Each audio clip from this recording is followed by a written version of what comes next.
চট্টগ্রামের জঙ্গল সলিমপুরে আর কোনো বিচ্ছিন্ন সন্ত্রাসী বা অপরাধী চক্রের অভয়ারণ্য থাকবে না বলে কঠোর হুঁশিয়ারি দিয়েছেন স্বরাষ্ট্রমন্ত্রী সালাহ উদ্দিন আহমেদ।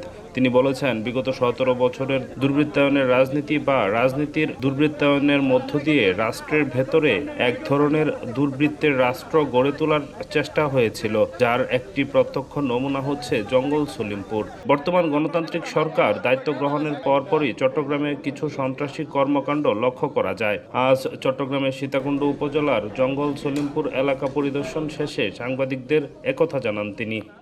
আলীনগর, জঙ্গল সলিমপুর এই জায়গাটা আর কোনো বিচ্ছিন্ন সন্ত্রাসীদের এলাকা থাকবে না, অভয়ারণ্য থাকবে না।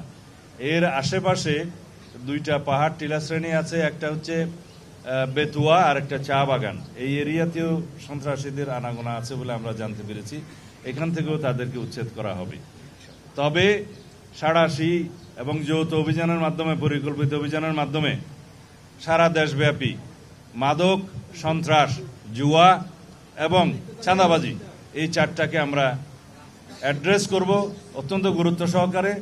এগুলোকে আমরা নির্মূল করার চেষ্টা করব। তার জন্য আমরা আইনি সংস্কার করছি, কারণ দেখা যায় 1867 সনের জুয়া আইনের মধ্য দিয়ে জুয়াকে নিয়ন্ত্রণ করা যাচ্ছে না।